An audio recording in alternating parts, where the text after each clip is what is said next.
Эркекти эмне кармап калат айтайынбы? Аялдын бийик самооценкасы.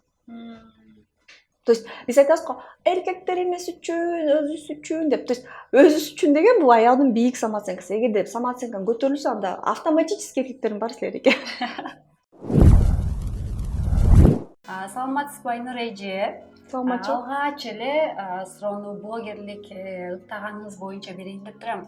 Буга чейин сизди косметолог катары, медицинанын бир өкүлү катары таанып келгенбиз да. Анан жакындан бери блогер болуп баштадыңыз. Блогер болууга эмне түрткү болду, эмне себеп болду? Ошол жөнүндө айтып бериңизчи.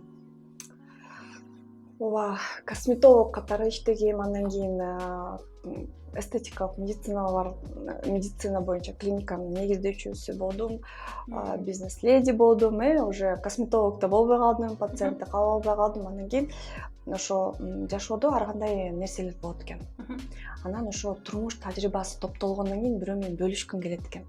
Мен ошо блогерликке чейинчи мындай эме болуп калгам да, машина айдап баратып эле өзүм менен сүйлөшүп эле, анан бир фразаны айтып эле, сонун фраза экен, точно экен, жашоо мындай болсо мындай болот деп эле анан дагы кетип баратып эле өзүм эле сүйлөшүп калгам да. То есть ушунчалык уже ичимде жанагындай билимге толуп, тажрыйбага толуп, эл менен болгон мамиледе ар кандай билим алат экенсиң, ар кандай өзүңө бир выводдорду чыгарат экенсиң, ошонун баары менен бөлүшкүм келди.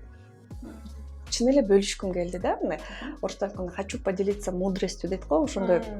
Негативди канчалык көп биз транслировать этсек, канчалык көп чыгарсак, ал азайбайт. Тескерисинче өзүңдүн позитивдүү жашооң менен, өзүңдүн туура ой жүгүртүүң менен, өзүңдүн өзгөрүүң менен сен жакшы мисал келтирип, канчаден элди алдыга сүйрөйсүң да. Ошон үчүн мен мисалы блогер катары көп мындай менин жашоом мындай болуп атат, тигиндей болуп атат деген каттарга көп жооп бербейм да, алар жарнама да кылбайм. Кыздар деп курс чыгардым. Үйрөнгүңөр келеби, жашоону өзгөрткүңөр келеби, анда могу курсту окууга, ой жүгүртүүңөрдү өзгөртүүгө, синдром жертвы деп коет бизде, ошондой аялдар аябай көп. Бизде кандай? Бизде баарын күнөөлөгөн нормалдуу болуп калган да. Мамлекет күнөөлүү, ата энем күнөөлүү, ата энеме таарыныч, апама таарыныч, бир туугандарыма таарыныч, күйөөмө таарыныч, баары күнөөлүү, мен гана байкушмун. Бирок ошол байкушка бекер курска каттал, мына сага акча, мына сага десең, ошонун баарын коротуп жеп, жана кайра эле күнөөлүү, баары күнөөлүү болуп отуруп калат. То есть биздин элде синдром жертвы деген өтө чоң маселе жатат. Өтө чоң маселе жатат да. Ошо синдром жертвадан арылышыбыз керек. Кантип арылабыз? Билим аркылуу. Айтышат экен да баягы. Айнур эже мынча акылдуусуз, бул сөздөрдү кайдан табасыз? Биздин айта албай аткан, жеткире албай аткан, ичибизден чыгара албай аткан сөздөрдү сиз даана, так, туура чыгарып айтып берип көрсөтүп атасыз депчи. Негизи эле бул сөздөр сизге кайдан келди? Бул китеп көп окугандан болду же баягы эле тажрыйбаңыздан алынып атабы, кандай? Бүгүн сиз ушул убакта келдиңиз. Мен бүгүн эле ойлонуп аткамда мен чарчаптырмын депчи. Действительно чарчаптырмын. Анткени ойлоп көрсөм, Кыргызстанда YouTube'да дагы, Facebook'та кыргызча баракча, орусча баракча, TikTok, Instagram кыргызча, орусча, Telegram канал алып барган блогер жалгыз эле менкимин Кыргызстанда. Еще 2 тилде. Ошон үчүн мен жалгыз билтеген жанагы массалык маалымат каражат сыяктуу иштейт экенмин да. Мен действительно чарчаптырмын. Ошо ар бир пост жазганга жарым күн кетет да, ойлонот. Ал туруп эле келген илхом. Мына туруп эле ушул жөнүндө жазгым келет, ушул жөнүндө бир мени мындай ошо проблема козгоду, айткым келет. Жанагы жазуучуларга деле Кудай үстүртөн берип коет деп коет го. Илхом келгенде отуруп жазгандай. Ошондой болуп калат да, ошондой болуп калат. Кадимкидей кыйналасың, кадимкидей жүрөгүңөн чыгат ошол сөздөрдүн баарычы. Кадимкидей ошон жүрөктөн жүрөккө жетет деп бекер эмес айтат. Бул постторду жазууда дагы сиз бир сыйра толгонот экенсиз да? Ооба, толгоном. Анан жакында эле ойлоп аткам, бирөөнү алып жаздырсамбы, бирок ал мендей байруу жаза албайт. Сиздин ишиңиздегине ал жеткире албай калышы мүмкүн. Ошон үчүн бир аз эс алып туруп, бир аздан кийин кайра деп баштайм. Эс албай кетсеңиз, көрөрмандарыңыз сагынып сизди аябай күтүп калышса керек. Сагынып калышы мүмкүн, бирок мен действительно чарчаптырмын да, аябай. 2 жылдан бери. Демек, Айнур эже бир канча убакытка социалдык тармактардан алыстап кетсеч, көрүнбөй калса, кабатыр болбоңуздар. Айнур эже болгону эс алууга кеткен болот экен. Косметология мага кызыксыз болуп калды. Эми бул деген кичинекей эле тема да. Узкий. Анан мен адамдын аялдын жан дүйнөсүн казып баштадым. Жан дүйнөсү кандай болот экен, мен өзүмө да пластикалык операция жасадым. Менин үй бүлөмдө да ошондой эле көйгөйлөр болгон. Точно ошондой. Күйөөм көңүл бурбай, түшүнбөй. Ар бир эле аял мендеги үйдө служанка болуп, тамак ташыгыч, үй жинагыч болуп калгам. Анан өзүмө кой деп өзүмдү колго алдым, пластикалык операция жасадым. Анан ойлодум, болду, эми мени баары сүйүп, күйүп жаткан. Андай болгон жок. Эмнеге деп жан дүйнөмдү казып баштадым, Эмнеге мындай болуп баштады? Эмне үчүн мен мына буну да кылдым, а баары бир. Эмнеге жыйынтык жок? Эмне жыйынтык жок деп. Анан жан дүйнөмдү казып баштадым, бүт баары ошол жерде жатыптыр. Ошол жерде жатыптыр. Анан мен иштедим. Ушунча көп китеп окудум 2 жылда, уже көзүм да жакшы көрө алат китеп окуганды. Китеп окудум, ойлондум, ыйладым, иши көп нерсени ойлодум. Анан курс жараттым. Кадимкидей эле төрөттөй болду да. Мындай толготпан төрөйсүң го, ошондой болуп туруп. Ошо 2 курс сексология жана аялдын ийгилиги, женственность деп жараттым. Азыр мына уже эми элдер билип баштады. Уже жарым жылдан бери өткөрүп атабыз, бирок эми мындай жалпы билип баштады да. Аялдардын ой жүгүртүүсүн өзгөртүүгө. Окугандар көп болуп атабы? Кандай? Көп эле болуп атат, бирок мени баары эле косметолог катары таанычты. Анан пластикалык хирургиянын негиздөөчүсү деп, анан элдер эми көнүп атат. Бул коуч катары, элди үйрөтчү катары, элди артынан жетелеп кетүүчү катары адам мындай мени кабыл алчу эмес да. Азыр эми бир аз түшүнүп кабыл алып баштадым. Анда ушул аялдарга курстарды ачтым деп атпайсызбы? Анан канча аялга жардам бердиңиз? Баягы ачык түрдө келип, чоң ыраазычылык билдирип, ушул сенин курсуңдан, сенин кеңештериңден улам мен үй бүлөмдү сактап калдым, же мен мондай ийгиликке жеттим, өзүмдү таптым, тааныдым деп баягы келип колуңузду кармап, рахматын айтып кетаткан айымдар болдубу? Менин курсумду жаман гана Кыргызстанда эмес, Италия, Америкада, чет өлкөдө жашаган кыргыз айымдар биринчи окушту. Ошолор эң биринчи потоктогулар ошолор болду да. Андан кийин уже шаардыктар, азыр болсо айылдарга тарап баштады. Андай сөздөр көп эле уктум. Ыраазы болдум. Үй бүлөмдү сактап, вот я хотела развестись, күйөөм менен ажырашайын деп эле уже чечим чыгарган болчумун. Сиздин курсуңуздан кийин мен ажырашпай калдым. Мен ойлонуп калдым, көрсө көп нерсени мээмде экен да, өзгөртсөм болот экен деп. Анан сүрөттөр жиберип ар кандай мага мына өмүрүндө жылуу сөз айтпаган, мына мага 7000 сом берди, мага бриллиант айтты. Анан айылдагылар келиндерчи мороженое сатып берди, сок сатып берди деп сүрөт жиберсечи ыйлангым келет. Ушунчалык кубанасың. Ушунчалык кубанасың, ушунчалык сүйүнөсүң кыздар үчүн. Анткени курсту бир эле сатып алат, бирок могу жердеги өзгөрүү өмүр бою калат да. Өмүр бою. Эмкиде жаман халат кийип алганда да ойлойт. Кой, чечейм мен деген.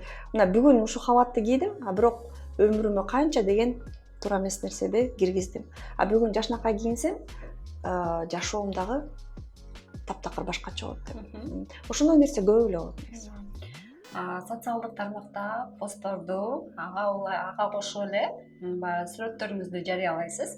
Анан көпчүлүк сүрөттөрүңүзгө сын пикирлер дагы айтылат. Алардын арасында 0,01% дагы айымдар экен. Деги эле бул сындарга баягы алдын ала дайым болдуңуз беле? Анан жакындарыңыздын дарегине дагы айтылып атпайбы? Баягы биринчи эле жолдошуңузга сөз тиеп атат, андан барып апаңызга сөз тиеп атат, анан барып мунун балдары деле көрөт да, уялбайбы, жакпайбы депчи. Анан ошондой сындарга өзүңүз, жакындарыңыз кандай реакция кылышат? Биринчи ирет мен адамдын, элдин мындай, мисалы мен бир жака чыкканда элдин мени кабыл алуусуна көңүл бурам да. Эгерде бир жака чыксам, элдин баары мени мынтип карап, анан мынтсе, анда бир жөн канча деген адам мени Айнур эже, мен ушу развод болуп депрессия алып, сиздин постторуңузду окуп чыккам.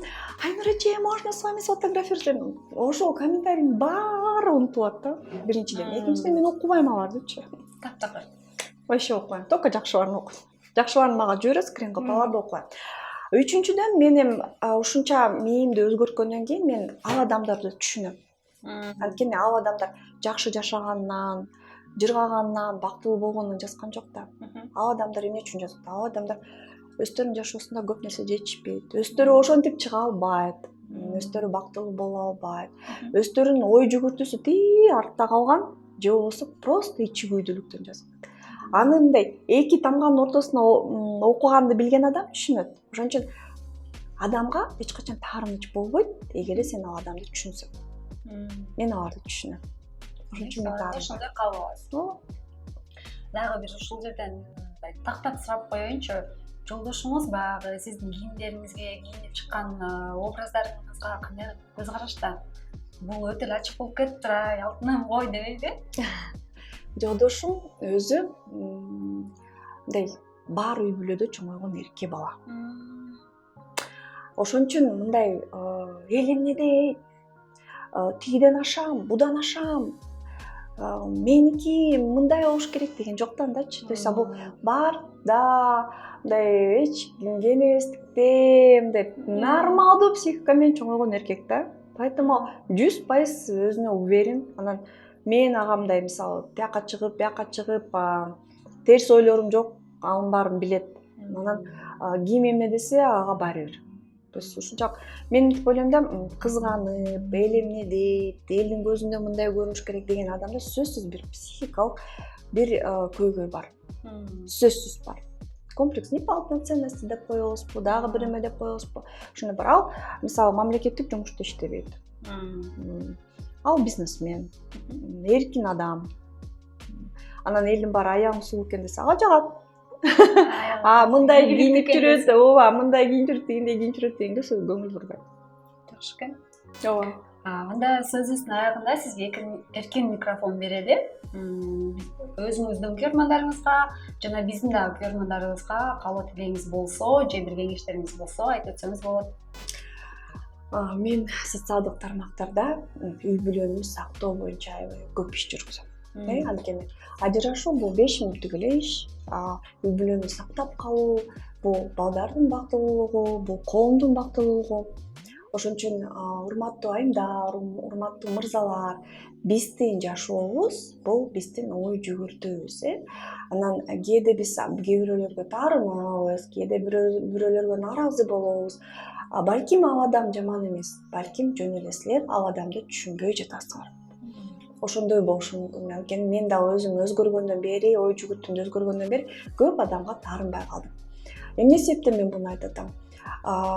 Үй бүлөдөгү мамиле, эркек менен аялдын болгон мамилеси, аялдын сулуулугу бүт баары эле ошол үчүн да турабы? Аял эмне үчүн сулуу болот, аял эмне үчүн аракет кылат, эркек эмне үчүн акча табат, эркек эмне үчүн жан табышат, бүт баары эле ошол мамиле үчүн. Ошол мамилени туура алып жүрүш үчүн өзүбүздү биринчи ирет түшүнүшүбүз керек экен. Ошондо эч кимге таарынбайбыз, ошондо негатив жазбайбыз, ошондо негатив ойлонбойбуз, ошондо өзүбүздүн жашообуздагы жоопкерчиликти өзүбүзгө гана алабыз.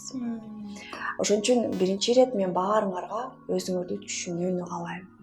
Өзүңөрдү сүйүүнү каалайм. Башка адамдарды түшүнүүнү каалайм, жашооңордун жеңилдеткениңерди каалайм. Бактылуулук каалайм.